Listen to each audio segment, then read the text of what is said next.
Hey guys, this is Matt Miller with PolitiBrawl. Last night at UC Berkeley, during a TPUSA event, Antifa protesters clashed with police in what turned out to be a very violent and chaotic scene. People were arrested, people were hurt badly and left bloodied after some brawls broke out. I want to take a look at the scene and what happened last night as it unfolded. I want to point out too, Frontline's TPUSA is a group of very brave, very bold reporters that go up into the thick of it when there's protests like this or when there's even riots and there's violence.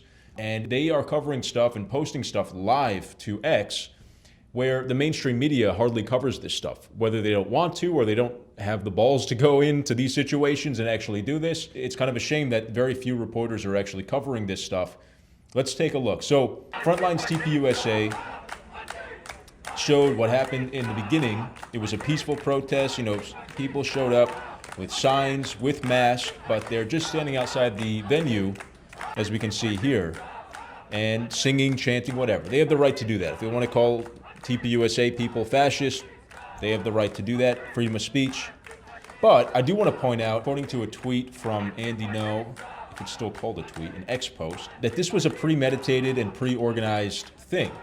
So Andy No writes, the violent Antifa attack at UC Berkeley on the TPUSA event was organized by the violent outsider Antifa group by any means necessary.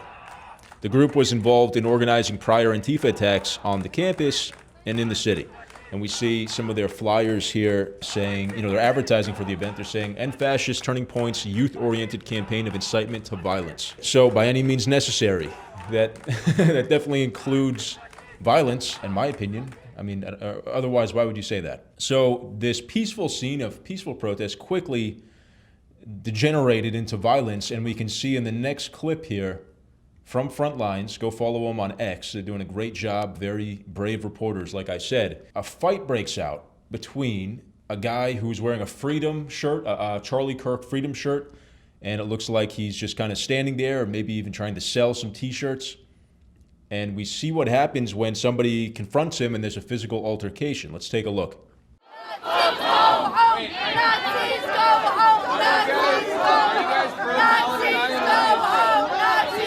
you, fascists! Fuck you, fascists! Fuck you, fascists! Fuck you, fascists! Chinga la migra! Chinga la migra! Chinga la migra!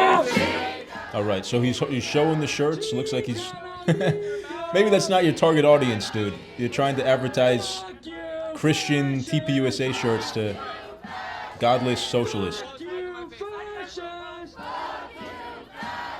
But of course, he has the right to do that. And also, I want to just point out and say, this is Antifa, right? They have their songs, they have their chants. They're dressed a certain way usually. It's called Black Bloc. They're wearing all black mask. So they have a uniform. But remember, they don't exist, right? And that's what any leftist or any liberal will tell you. Even non-radicals will tell you that, because that's what they're told by the media, that this militant leftist group that always appears at ICE facilities to attack ICE agents and always appears at TPUSA events to, well, we'll see what happens. We'll see what they do. They're not peaceful protesters. They are agitators. They're there, and they're well organized as well. But they want you to think it doesn't exist. It's ridiculous. You got to open your eyes and see past the propaganda. So let's see what happens here with this guy. Chinga la migra! Chinga la migra! Talk about kidnapping! Why are they kidnapping? This guy's blowing smoke in his face. Very polite. Fuck ICE! Fuck ICE! Fuck ICE! Fuck ICE! Fuck ICE! Fuck ICE! Fuck ICE! Okay, so we see a guy throw all of his t-shirts on the ground. Okay, and this is it. Guys, that's exactly what they want. That's exactly what they want. And now he's grappling with somebody. The scuffle. This guy, he's chasing him.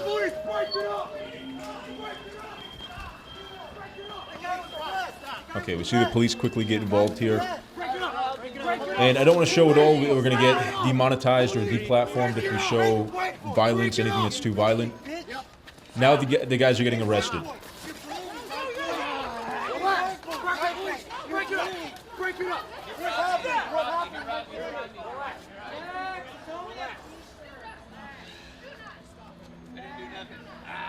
Relax.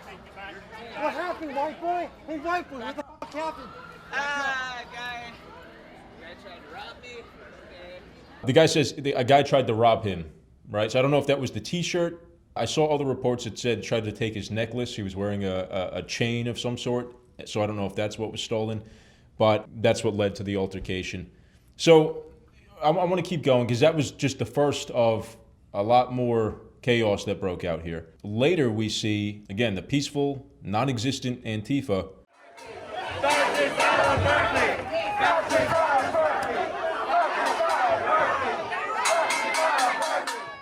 So we see these guys pushing against the police barricades.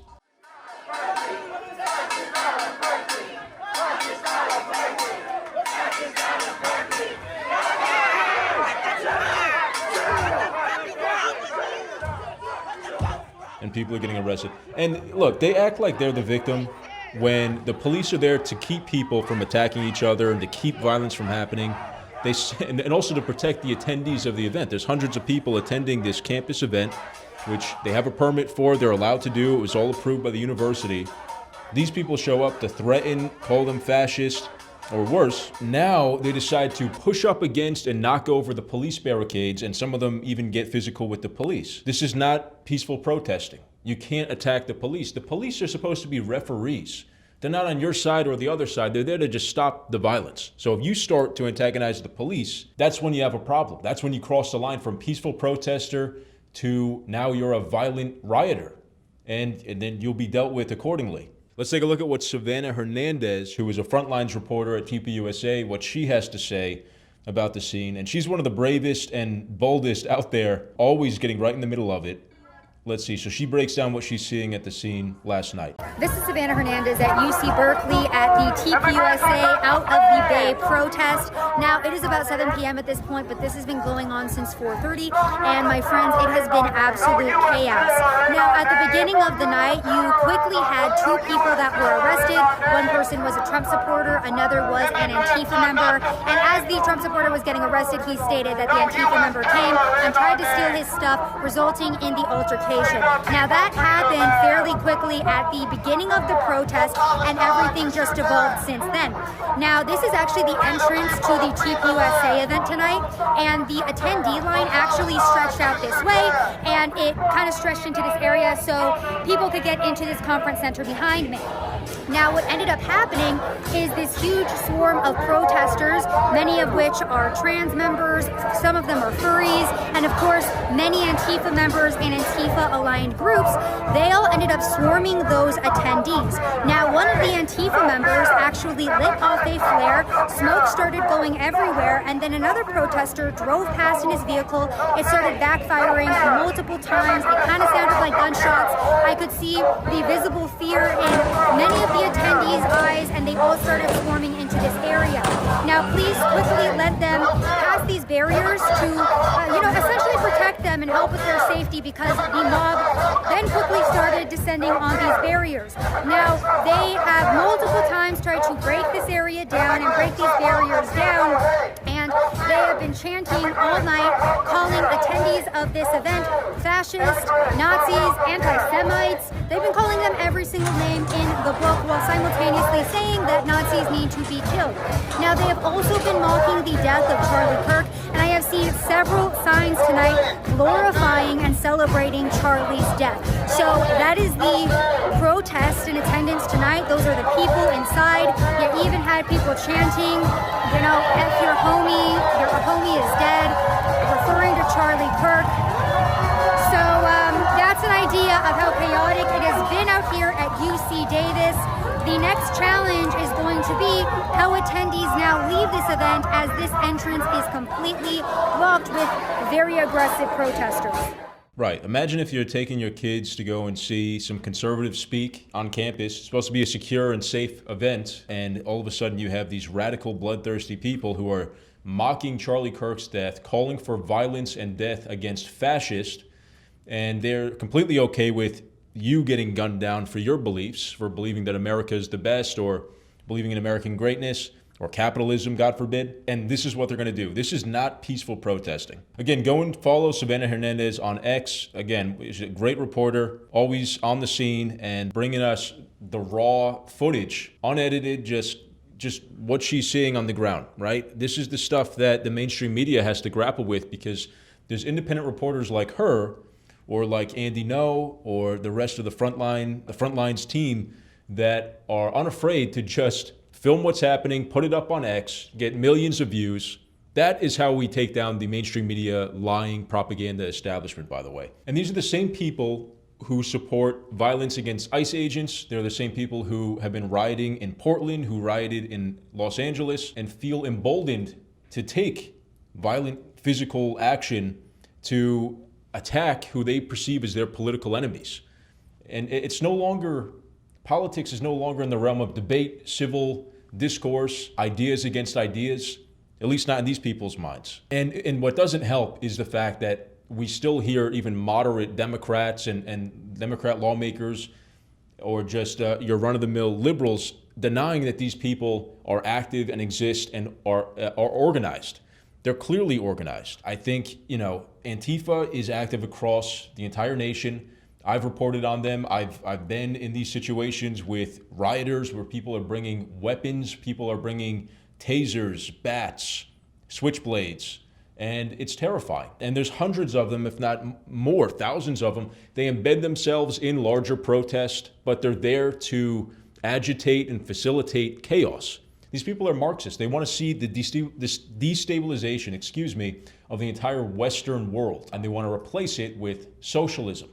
And, you can see hammer and sickles on their sign. They refuse fascism. They're LARPing. They're pretending that they're in this fantasy where they're fighting against the 1930s German fascist party, when that's the reason they give themselves to be this abusive and to be this aggressive.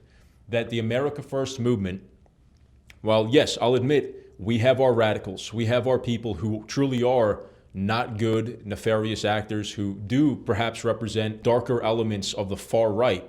But that's not what America First is. That's not what MAGA is. And if we were fascist, you would see militarism, racism, mass centralization of the economy, and demand loyalty to the state. We would see peaceful protesters getting rounded up and arrested for opposing the fascist dictatorship. I was just out there all last week, where there was hundreds of protesters in Washington, D.C., not 100 feet from the White House, screaming that they hate Trump. If this was a fascist dictatorship, that wouldn't be allowed to happen. And only when people take it too far and attack police officers and violently threaten conservatives, that's when you cross the line into, you're no longer a peaceful protester, you're no longer doing legal activities, you're now able to get arrested because you're doing something that's illegal. And they still want to cry and feign victimhood when they do stuff like this and they act like this, and then they get arrested and they say Trump is shutting down free speech. This is not free speech. It's scary to me that socialism and far left ideology, even communism, is no longer a dirty word or a scary word to people that are my age. And I don't know what we do about that. The people who lived through the Cold War and they saw what the Soviet Union amounted to, they saw what Cuba amounted to, and Venezuela, North Korea, China. We saw the mass murder of millions of people. We saw the mass starvation of millions of people, the dysfunction of centralized economies and far left economic policies, how they lead to deteriorating socioeconomic conditions. They lead to empty grocery stores. They lead to completely decoupling supply and demand, and it completely disrupts the market, all in the name of this envious attitude towards rich people. Well, you know what? I hate to break it to you, but rich people aren't the enemy. How does the billionaires having billions of dollars affect your ability to be prosperous in this country? If anything, they're the ones that's going to give you a job. They're the ones that took a risk, created a business, created the opportunities in the economy, and they pay the most in taxes, right? And if you can say, oh, we want to tax them more and more and more, but they're just going to leave.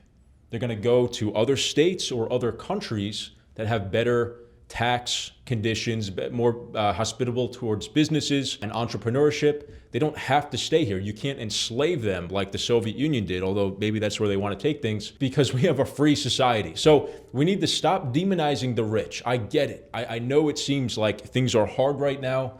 Young people can't afford to buy houses.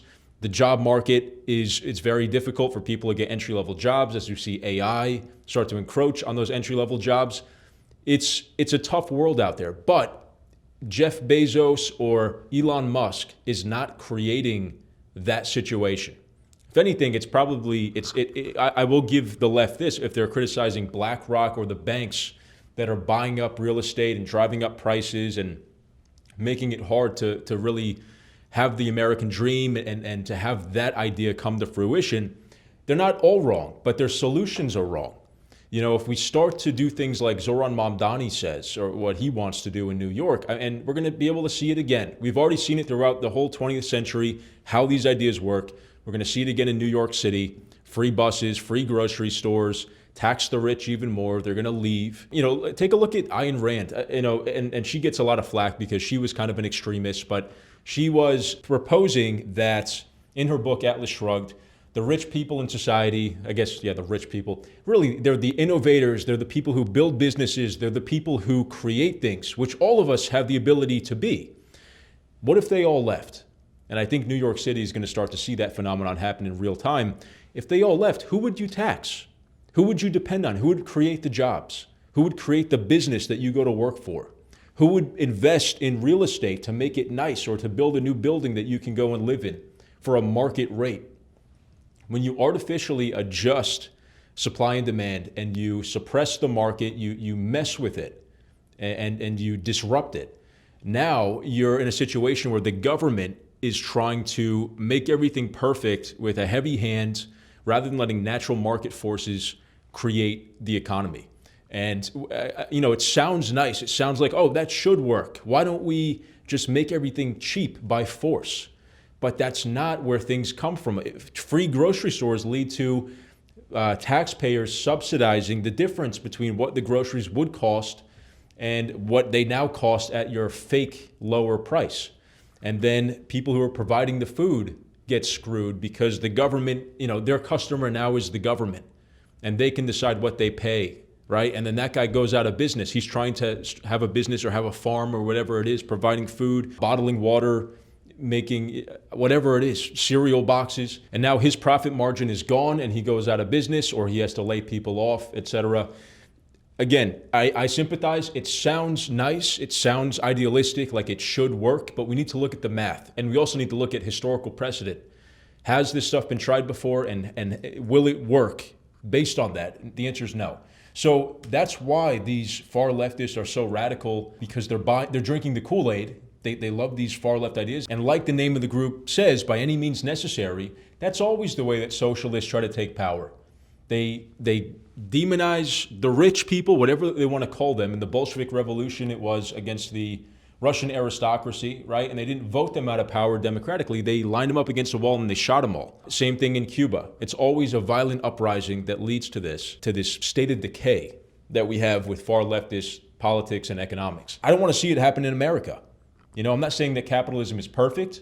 I think that true capitalism is the best system that we have. And what we are seeing is socialism infringing on our capitalism. And then the failure of that socialism, we now blame capitalism for that failure. And that's totally wrong-headed. We need to be able to sift through what is truly free market capitalism and what is crony capitalism, or what is government's failure to fix the market or to subsidize certain entities. And that sort of crony capitalism or heavy-handed centralized economics fails. And that's all TPUSA and Charlie Kirk ever stood for, was free markets. I remember when I was a freshman in college, I went to a TPUSA tabling event and I got a pin that said, "Big government sucks." They were for free markets. They were for freedom of speech. And, all of these good things that we should be for as Americans. This is what our country was built on. This is Western democracy. And we're seeing so many young people in America rejecting this idea in favor for provably bad ideas that we've tried in the past that have resulted in horrific results. So anyway, let me know what you guys thought of this TPUSA chaos here. In the comments, if you like the video, please leave a like and subscribe to the channel. Ring the notification bell so you guys get notified when we post brand new videos. And thank you guys for watching. I'll see you next time.